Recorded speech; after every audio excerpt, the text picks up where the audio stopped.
Major Spoilers podcast covers news, reviews, and of course, spoilers, and goes into details about the topics discussed. So if you haven't read, listened, or watched the items we talk about, you might want to come back later.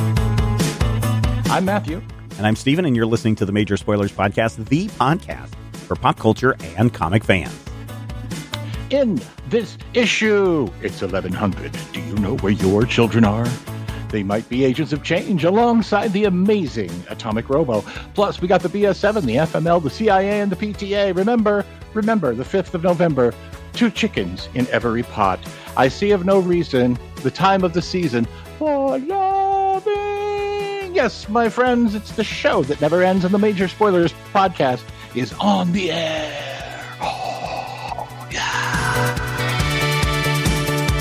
Welcome, everyone, to episode 1100 of the Major Spoilers podcast, 1100 episodes of the Major Spoilers podcast. Thank you for being with us. Some of you have been with us from the very, very beginning.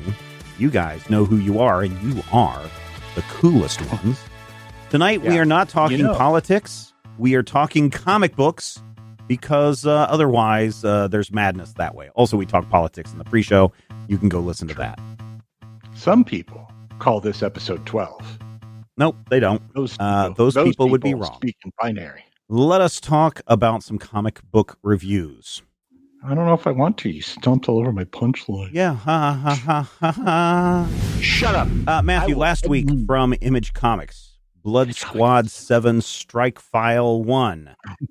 Yep. Blood Squad 7, written by Joe Casey, art by Paul Fry. If you've been paying attention, you know that for some reason, I am much more into the revived 30 years later founding Image universe than I ever was in the original 30 years ago. Why is that? Image universe. This one's good. Blood Squad 7 is, for all intents and purposes, Youngblood with the serial numbers filed off, because Image Comics no longer has any right to Youngblood. Strangely enough, neither does Rob Liefeld. So, Blood Squad 7 is essentially what took the place of Youngblood in whatever the continuity of the current universe is. So, this issue is a throwback to Youngblood Strikefile, which came out about the same time back in the past, right after issue 4 of Youngblood, and was all about the character, what is his name? Die Hard. So Die Hard was a cyborg in a red, white, and blue costume who is now about 100 years old and may or may not be human anymore and is not quite all there. This story is about Man-O-War. Now, Man-O-War, by comparison, is a cyborg who used to be a soldier who may not be human anymore and now is just kind of flippity-flopping around. They were both close friends with Eric Larson's Super Patriot back in the day. This story actually begins with Man-O-War fighting Super Patriot, who has the exact same backstory as Die Hard / Man-O-War, which always entertains me. And so in the flashback, we see Man-O-War 30 years ago being a good member of Blood Strike 7 Force Blood. And in the future, which is to say today, in the year 2024, we find him not quite as stable. And so the entire Blood Squad 7 team has to come in. And of course, you may recall, they are also either based on or actual members of the Image Comics roster, pantheon, whatever you want to call it.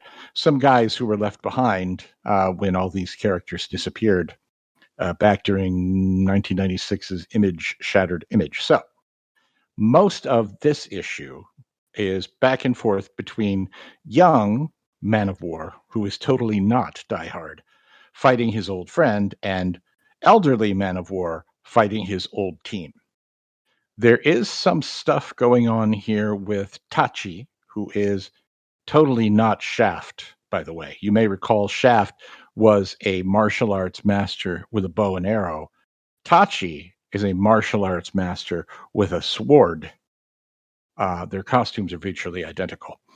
And so the Blood Squad 7 team has to deal with the fact that they have now defeated this guy And then what are you going to do with him? And the answer to what are you going to do with him ends up being very, very, very surprising, leading into Blood Squad 7, number 5, which, much like this issue, is also equaling 12. But here's the thing you need to know about Blood Squad 7. I really enjoyed this book. I feel like this is a celebration of the potential of early Image comics, the Youngbloods and the Wildcats and the cyber farces and stuff. And all of these characters who had this potential, but because the Image revolution didn't necessarily focus on the writing side of it, maybe didn't get the development that they should have. So I will say for $4.99, it is not quite a double-sized issue. So it is a pretty good deal. It's $1 more for almost twice the material. Very well drawn. Paul Fry does a really, really good kind of gritty modern take that also you look back and you say, oh yeah, I can definitely see where all of these guys. So does he ape the style of Liefeld and the others?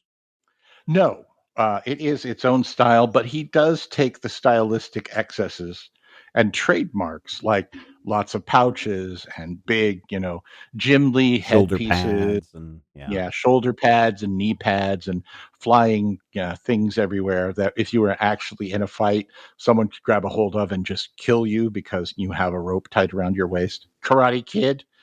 But it's different, and it is really full of depth. I like the use of the shading. I like the use of the darkness. Any sequence that has any sort of smoke or dirt element, which tends to happen a lot in a fight sequence, just looks so good.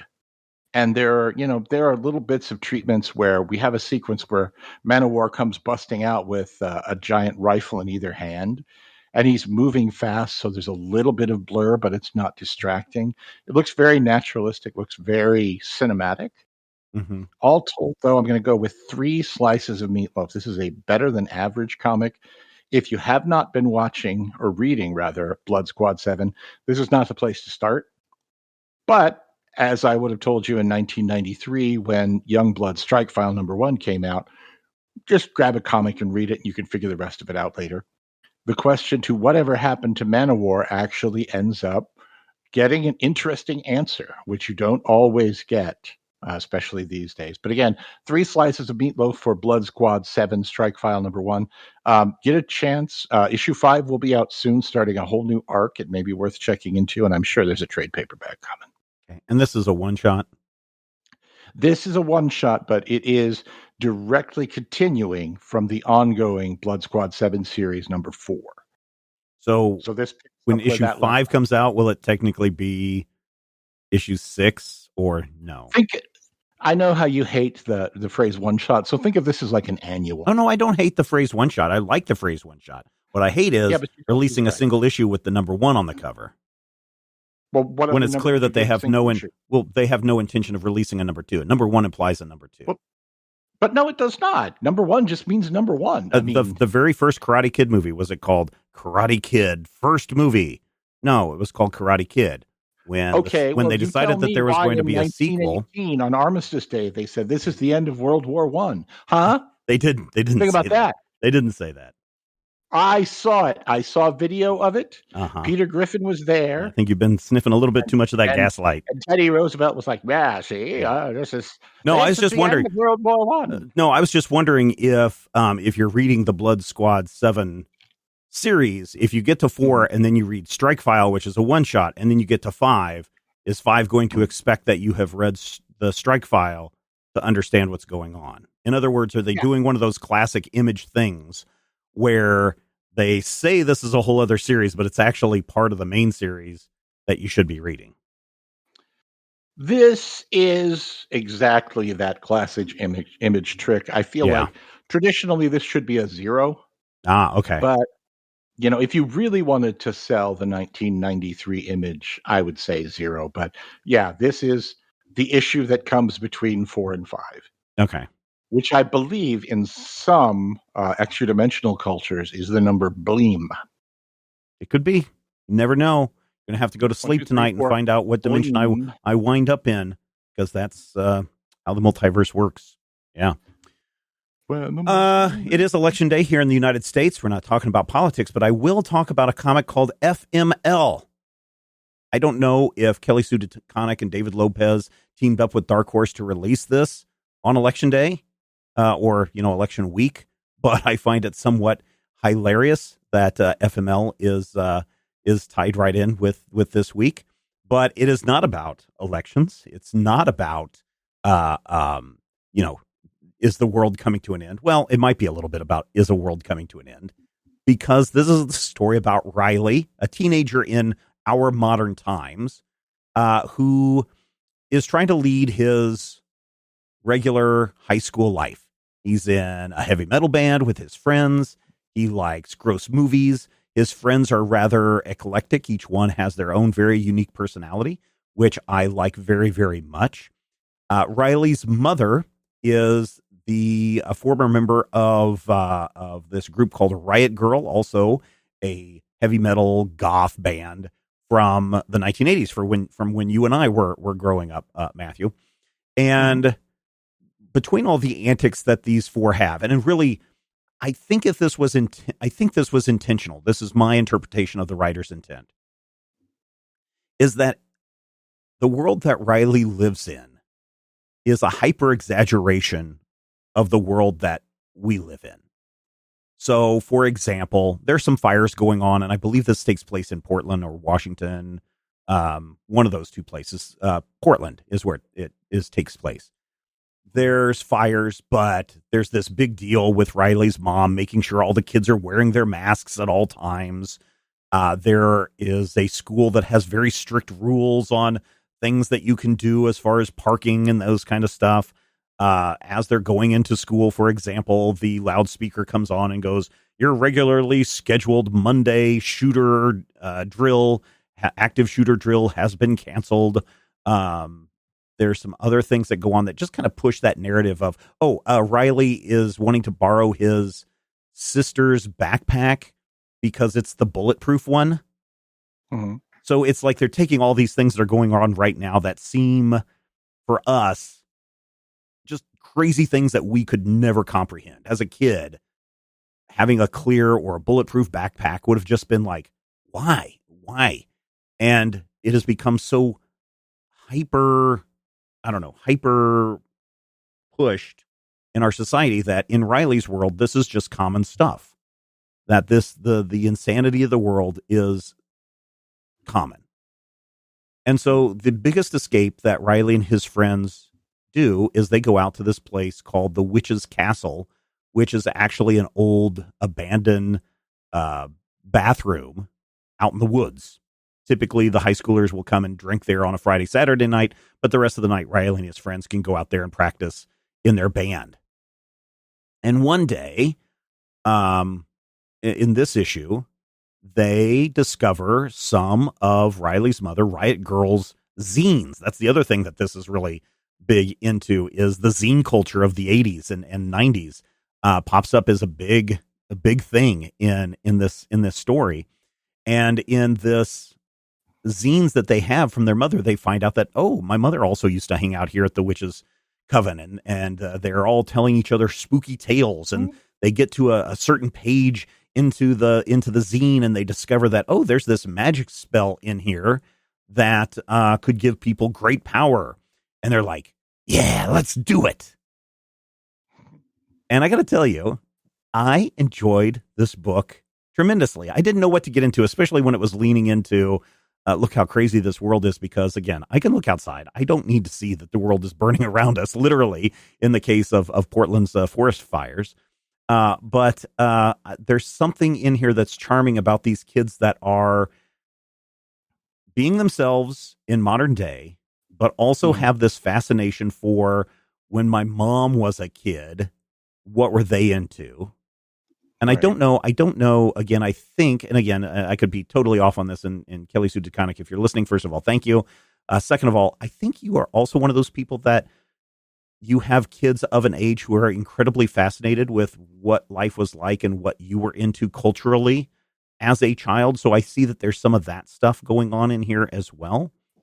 And of course, as any good comic book titled FML should imply, if you're going to do magic rituals in the woods, I think good things are probably not going to happen. And the end of the issue is very Kafka-esque, is all I will say. And I dig it. I really dig what's going on here. David Lopez's art is full of energy. It's dynamic. I like the colors that we get in here. It's very Halloween-y as far as the fall color type stuff that goes on. But of course, the world is burning, so of course you're going to get heavy oranges and blues and purples throughout. But I just like the dynamism that we find in the pages. And then when you do get to that last page for the reveal, there's a bit of time where you're going to have to spend rereading that and saying, am I interpreting this the right way? And how did they not know that this was happening when they left? And maybe this was an after effect of the spell that they performed. And I cannot wait to read what is going on in issue 2 to see what happened to Riley's friends. And does this now mean that even though we live in a crazy world, that witches and monsters and other creepy crawly things are now another thing that kids have to deal with in this crazy world? I dig this a lot. I really do. And I think this resonates to me because I am that person that has kids that are, well, my kids are not interested in anything that I am, except they are interested in like, oh, you watched this movie when you were a kid? Oh yeah, I watched that too. And let's have and they'll want to have a conversation about it. Or, you know, hey dad, what did you look like? And you're seeing your photos, and I'll pull those out, and then they have a grand old laugh. And then I said, but now look at me now. This is your future, blah, blah. So, you know, there is that kind of thing that I think a parent will understand and appreciate when reading FML. But I also think that there is a lot for a younger reader to pick up this book and read it and go, wow, I thought my life was bad, and now look what's happened to Riley and his friends. And so I think that this is something that can span a couple of generations, and maybe that bridging gap of a comic that I could say, here, son, read this. And my son will say, FML. I'm like, I know, right? It's right there on the cover. He's like, no, you're making me read this book, FML. No, really, it's FML. Fun, magic, leisure time, number 1. And he'll go, no, Dad, you have no idea what FML stands for. And I'll go out of the room saying, skibbity toilet, and life will be good. I think this is a mini series, probably 6 issues. It's a lot of fun. I think it's worth picking up this week. I'm giving it 4.5 slices of meatloaf out of 5. I'm ranking it really high.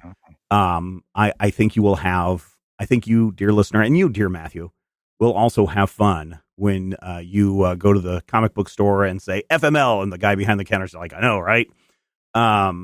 Yeah. Or if you don't want to go and interact with people, because I get it, I know, I've seen the world, you can go and purchase either FML number 1 or Blood Squad 7 Strikefile number 1 digitally through our Amazon affiliate links. It's not going to cost you anything extra. In fact, you may get a discount if you've got an Amazon Prime or something like that. A little bit comes back our way. So in the case of FML, well, actually, both of these books, we'll probably get like 5 cents if you go out and buy this. But if 100,000 of you go out and buy this through our Amazon affiliate link, hey, maybe we'll get like $5 out of this. So those are our comic book reviews for this week. I'm going to go off on a little bit of a tangent. Amazon got me roped into some Prime thing. I have no idea what this thing is. They're just like, hey, if you hit these metrics, we'll give you more money. I'm like, oh, yay, goody. And the metrics are like, back in the early days of Major Spoilers, when everybody was using the Amazon affiliate link, we would have been hitting these goals like no problem. We were like $80 short of the goal. Not saying that we're still not getting affiliate money when you make a purchase through this, but if you made a certain number of sales, they kicked in some extra money, right? Right. So get this, Matthew. The very first level of merchandise that you had to sell, you want to guess a dollar amount on this? 500. No, much, much higher.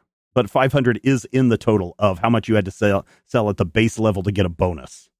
Oh, wow. $3,500. $4,500 in online sales through the Amazon store. You had to get to get this bonus on top of the 5% or 3% or whatever that we're already getting off of those sales. So for the 4,500 or whatever, we would probably get something like $400 out of that. It's like maybe 1%, 10%, something like that. It's not that very much.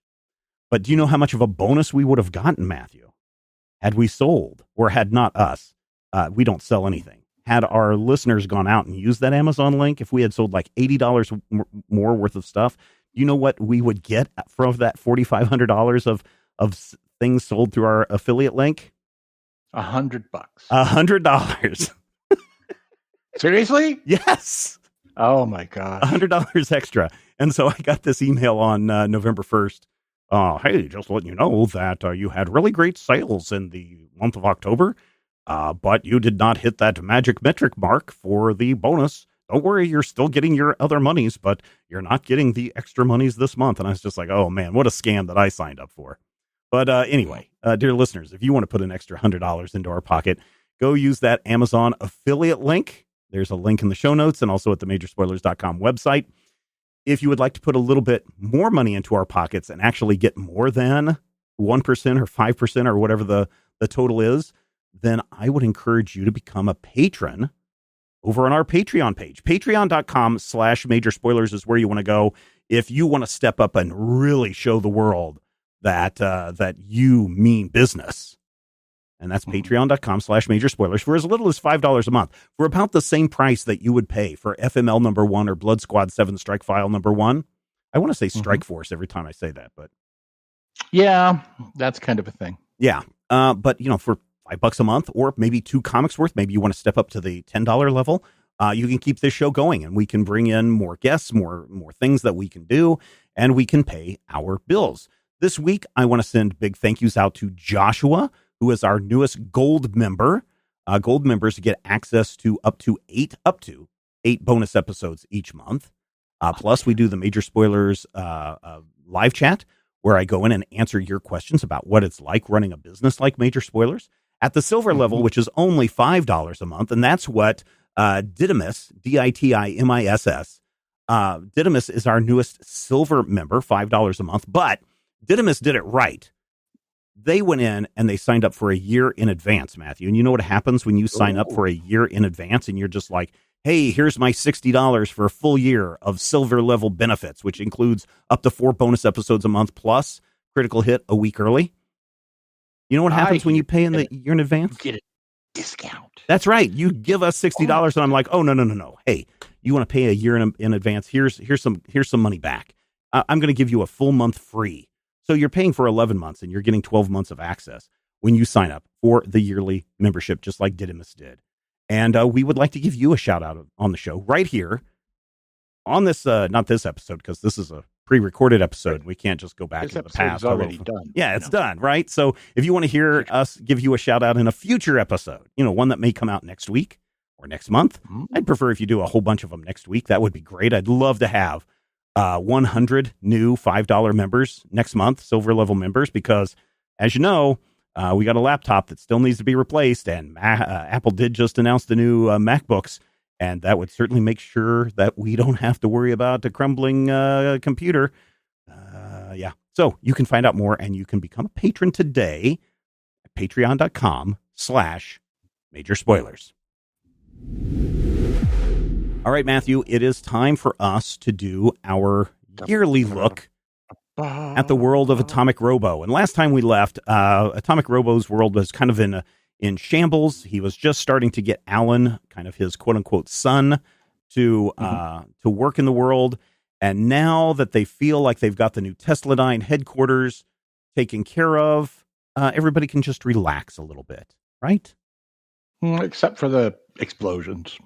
Except for the explosions and the fact that Dr. Dinosaur is now working as part of the Action Scientists, and also every major villain that Atomic Robo has ever encountered all come in and attack, whether that is on one of the Tesladyne Islands up in Maine or at the Maine Institute in the middle of the desert.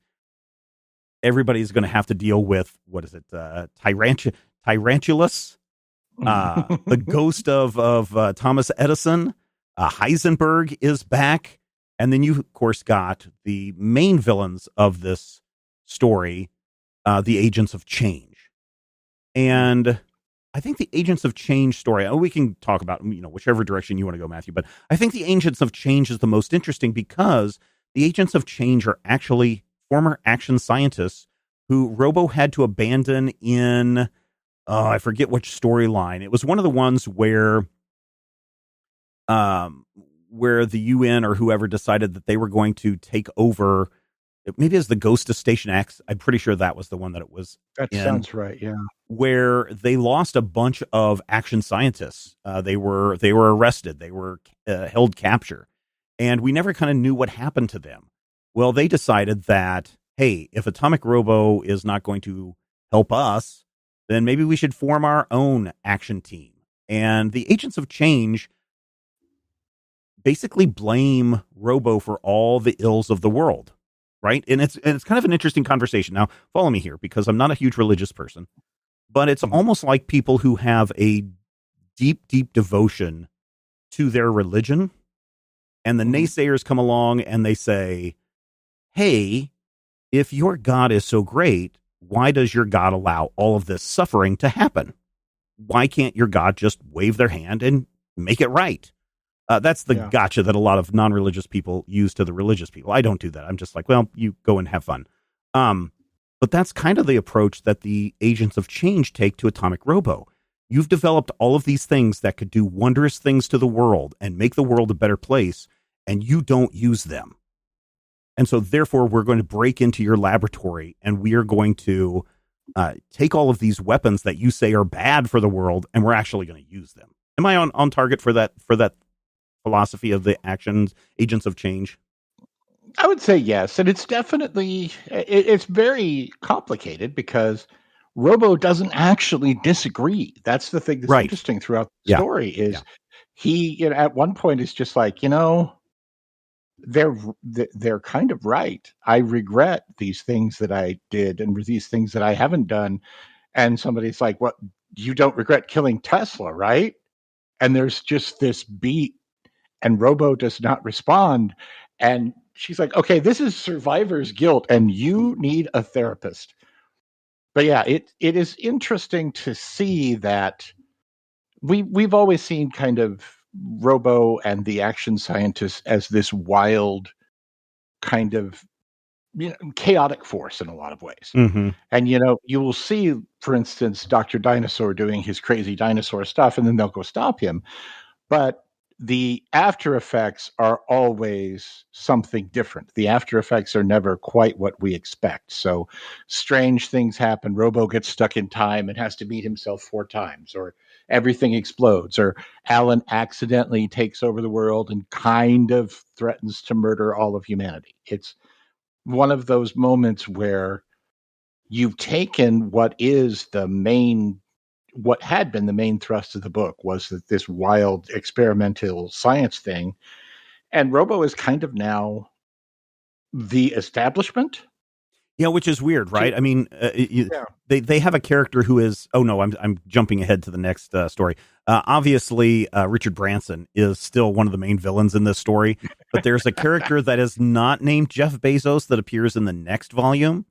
But it's interesting that Atomic Robo has kind of become that tech bro kind of guy, even though he's not a tech bro, but he is in this position where people recognize him as doing really big, important things. And then they're like, yeah, but you're out in the desert asking us to give you all these money so you can build a super secret laboratory. And in the meantime, you're using none of this stuff to actually help the world. In fact, I think it can be argued, and I think the Agents of Change do it very well, that Robo may not be the hero that he thinks he is. He may be a bigger menace, a menace to society, as the album name goes. Yeah. He's definitely keeping some of these scientific things away from the general public.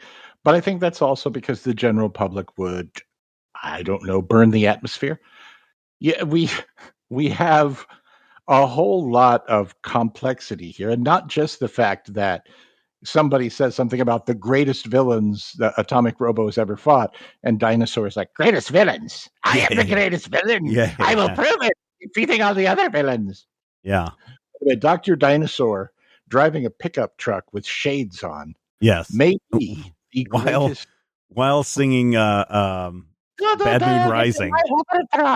While he's singing Bad Moon Rising is just hysterical. Yeah, get in, losers. We're going losering kind of thing. Yeah.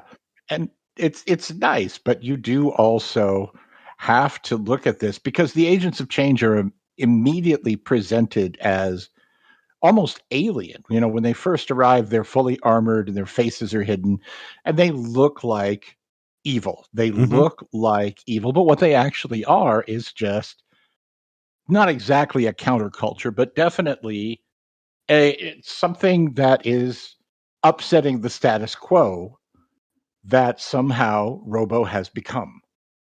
And it's interesting to see. And at the very beginning of the story, Dr. Dinosaur has apparently talked to Alan about this new idea that Alan had. And Robo's like, that would cause huge explosions. And Dinosaur's like, yes, I told him, go ahead. Yeah. And I think that, but also extremely cool. So do it. I think that's the interesting thing, why the story is split up into two parts, right? So back at the headquarters, you've got the young action scientists who are trying to defend the place against Robo's greatest villains. So Dr. Dinosaur, who's doing his own shenanigans things and being silly, but Heisenberg, Tarantulas, and the ghost of Thomas Edison are all doing things, and it's mostly played off for laughs. It's the comic relief here, almost like, hey, everybody, remember how crazy Atomic Robo Adventures used to be? Both we as creators, the Clevenger and Wegner, have advanced as storytellers and artists to the point where, hey, we're now 20 years later, we're all basically, as major spoilers and Atomic Robo are basically the same age. Now we've matured a little bit enough to maybe stop and reflect and say, look at what some of the people in the real world are doing with their monies and their wealth and their inventions, and maybe we need to take this a little bit more seriously. So when we get to Tesladine Island and we have Alan and Atomic Robo and the woman all trying to take on the Agents of Change, we really see that, no, Robo, everybody that you come in contact with, and we've seen over the years, Tesla, the Survivors Guild, we saw Robo's quote-unquote girlfriend from the 1920s and 30s also take a different direction. We've seen in the last a story with Jenkins dying. Jenkins dying is a big thing. And they're basically saying, yeah, Robo, everything you touch just goes to heck. And in fact, the woman who is supposed to be on Robo's side, she comes in contact with one of the mega mutant genes serums that are just lying around in the vault, and she becomes one of the giant monsters, the kaijus that we've seen plague the Earth in recent tomes. So this is like a greatest hits of everything Robo coming together into this point where Robo kills unintentionally. He doesn't do anything to the woman that causes her to get into contact with this. But, he gives her a weapon that kind of maybe too powerful for her to handle, and that's how she gets into the goo and turns her into a monster, which he must destroy. And I would, at this point, having had these conversations with the Agents of Change and with close friends who are like, yeah, you're Survivors Guild, I might be questioning, that line in what movie is it where the guy's like, wait a minute, we're the bad guys? We're the baddies? Yeah. The Nazi guy. Baddies? Yeah, the Nazi guy's like, we're the baddies. I'm wondering now if both, and because Alan was a bad guy that has been converted. Dr. Dinosaur was a bad guy that's been converted. I can't help but wonder if Atomic Robo was sitting there thinking, am I the bad guy throughout this entire thing? This volume, I was very concerned when this volume started because a year ago, this volume had concluded up on atomic-robo.com, and there was nothing that I could find that said, hey, there's new volumes coming. And I was like, oh, this is the end of Atomic Robo. The way this ends is kind of in a downer way, that this may be it for our adventures with this character, which I loved, right? But fortunately, there's another volume, which is now into issue 2. And if people want to pick up this Agents C.H.A.N.G.E, the Kickstarter, they've got a Kickstarter going on right now to get a hard copy of this, hardbound copy of this, that I would encourage people to back for just a couple of bucks. You can go find it at Kickstarter.com for that. But I was thinking that with all the villains coming in, that this was the big goodbye. Yeah, I can definitely see that. Thankfully, it isn't. Yeah. But I also think that continues far into the future. That may have kind of been the point. I mean, this is a story about the maturation of Robo, but it's also a story about how maturation is kind of like, in little ways, death. And you do have to deal with consequences, and you do have to deal with people that you thought were on the same page as you coming back as agents of change and trying to murder you, and your sort of kind of son wanting to do things that you don't agree with. And you do have, I think for me, the overarching image of this that keeps sticking with me is the fact that Robo is fighting in shirt sleeves and a tie. Yeah. So he's dressed as, the white collar manager that he's sort of become. Mm-hmm. He looks like the guy who runs every call center I've ever worked in, with the exception of the one guy who wore an Argyle sweater all the time. Don't trust a guy in an Argyle sweater, by the way. But the question of, you do have a point. That question of how can a loving God allow suffering has a lot of complex answers. And the question of how, if Robo is essentially crazy science made, form, given his own brain, how can he justify kind of being a gatekeeper of that crazy science? Mm-hmm. And the answer, I think, becomes he's the only one who can. Yeah. Because he's the only one who really understands what it's all about. I need to do this, but I also need to let people help.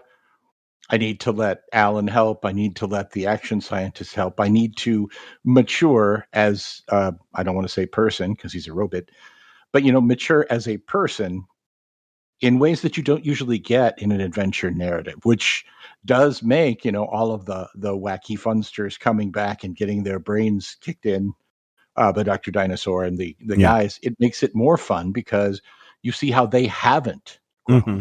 They can't, they won't. Mm-hmm. And, even Jeffrey Zabos. Yes, which is that's who's the one of the characters in the next one, which is really weird. I really need to reach out to these guys and find out why they changed the name when for, over decades now, we're now into our almost the second decade of this stuff. Why they've been fine with using Turing and Einstein and Hawking and Branson, and yet they get to Jeff Bezos and they're like, ooh, no, I don't think we can make him a villain. I just find that very, very, very funny, which may also say a little bit about the nature of what's going on in the next volume, but we're going to look at that next year. The art I still like. This is the updated art that Wegner has adopted for a couple of volumes now. I think it still works very, very well. And I just like these. I like these stories. I think each time you open up an Atomic Robo adventure, whether it be the Fighting Scientists of Tesladyne or the Dogs of War or Shadows from Beyond Time, you're getting something a little different with each one. And this is one that I think comes closest to asking theological questions of, if Atomic Robo is so great, why does he allow this stuff to happen? Right. Is a fascinating one that I don't, but I'm also glad that we don't get a definitive answer on. That's one of the things about when people talk to Atomic Robo directly and say, do you blame you blame yourself for Tesla's death? And Robo never answers. Mm-hmm. You as the reader and the characters in the book are led to their own conclusions on that. And I think that when we don't have a definitive answer about why does Robo allow this stuff to continue, that's saying so much.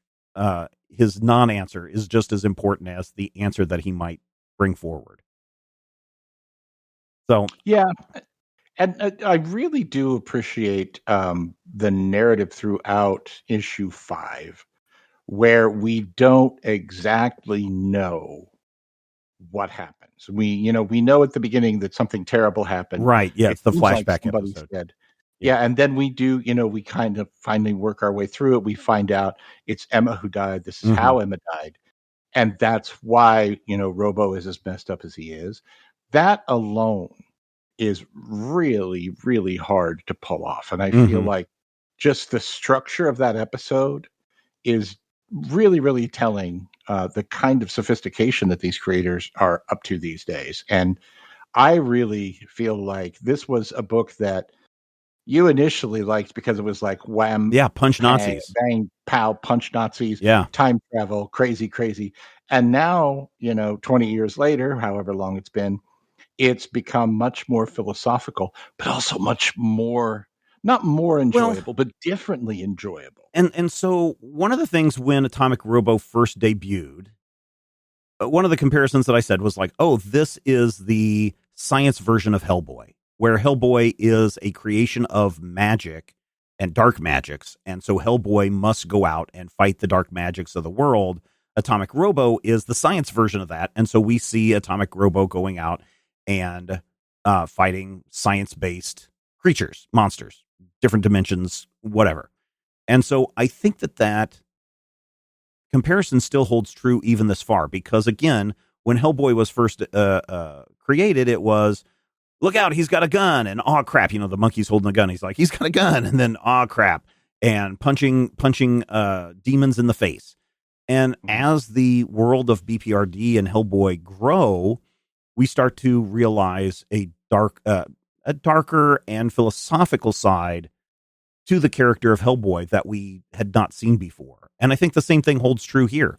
Yes, we have had Biff Pow Zoom adventures with Atomic Robo, but as each adventure has progressed, the storytelling has matured, and Atomic Robo has matured to where we can hide this kind of a philosophical discussions with Atomic Robo in an issue where Dr. Dinosaur is, no, I have a double agent. No, I'm a double agent. And yes, I planned this all along. And Post-it notes that still say Hawking sucks it, that kind of thing. It's just really well done that you can hide those kind of conversations in something that is still an adventure comic. So here's the best thing, ladies and gentlemen. I already mentioned that Atomic Robo, the Agents of Change, is up on Kickstarter. I believe it ends in a couple of days. So if you're interested in getting a physical copy, do it. I highly recommend it. I do it with every time they run a Kickstarter. I want to get the physical copies. But if you don't want to spend the money on physical copies, you can read Atomic Robo, all of the Atomic Robo stories, absolutely free at atomic-robo.com. Go into the archive sections. You can start with issue 1, and you can blow through all of the volumes probably in about a week of fun reading. I think the biggest problem that I have, and one of the reasons why I like reading the collected adventures in print form, is I'm not happy with their web interface and the way that you have to click through, because when you click to the next page, it still takes you back to the top of the page, which means you have to scroll down a little bit to get it to all fit in a single page. I'm not a big fan of that reading experience on the website, but it's perfectly usable. That's just my preference. I'm still very much sold and excited every time I get to sit down and read Atomic Robo. And so this volume especially is a big double thumbs up from me. I would agree. I've never been as awesomely impressed as you are, but I also feel like Atomic Robo is an example of really good independent comics in that they do things that no one else is doing. And even if you say, oh, well, doesn't this feel like, I don't know, Hellboy, or doesn't this feel like other things that we've seen? Don't parts of it feel like the Venture Brothers? Sure, everything has its antecedents, but I also feel like the originality that we're seeing here and the plot points that we're seeing here, as it comes to, as this 1930s robot who keeps rebuilding himself, who has a son who's actually a virus in this much more sophisticated shell. It's a really good approximation of going from being a young, wild kid sowing your robot oats to growing up and being a grown-up robot in a tie. Yeah. So there you go. there you go, Atomic Robo and the Agents of Change. And I think that's where we're going to wrap things up this week. Thank you so much for listening. If you found value in the show, we'd love for you to join us on our Patreon page, where you can find even more fun, including the Major Spoilers Podcast pre-show, where I talk about why it takes a long time to be an overnight success. And we give some very good examples of that. So I think that is worth listening to, but you can only do it when you become a silver level patron or higher at patreon.com/major spoilers. Next week on the show, Matthew, we are going to be looking at a book called Steeple, because Megatron Stew 46 demanded it, and because we know that you love comics and we do too. And we will talk with you soon. If I had the X-ray vision of a Superman, I could save a few bucks and stand around and read through the covers of the comics on the stand. But although every other page would be backwards, I suppose, I could still read the evens and the odds. Well, I don't know. Guess I haven't thought this all the way through. Plus, as soon as the comic book store guy knew, he kicked my butt out on the corner. What a major spoiler. What a major spoiler. Think about a better way. If I was hulking green or gray, I could just bust through that brick wall, take their comic books away. But then the little meat would deal with all the tanks and bombs and guns. Have you ever tried to read a series with all that going on? Guess I need to rethink this plan. How would I bag and board my comics with such huge hands? Guess I already told ya. What a major spoiler. What a major spoiler. Yeah, yeah, yeah. What a major spoiler. What a major spoiler. If I was Stark Raven rich like a man of iron, I might not be surprised to find that I might actually have the heart cold to follow an entire storyline. But would I really even need to read up on all those escapades? I mean, who needs such distractions when your sister's such a babe? But the downside is such a beast, being shot up in a fun, be in the Middle East with a gang sign throwing soldier. What a major spoiler. What a major spoiler. Yeah, yeah, yeah. What a major spoiler. Whoa, whoa, whoa, whoa. What a major spoiler. This podcast is copyright 2024 by Major Spoilers Entertainment, LLC.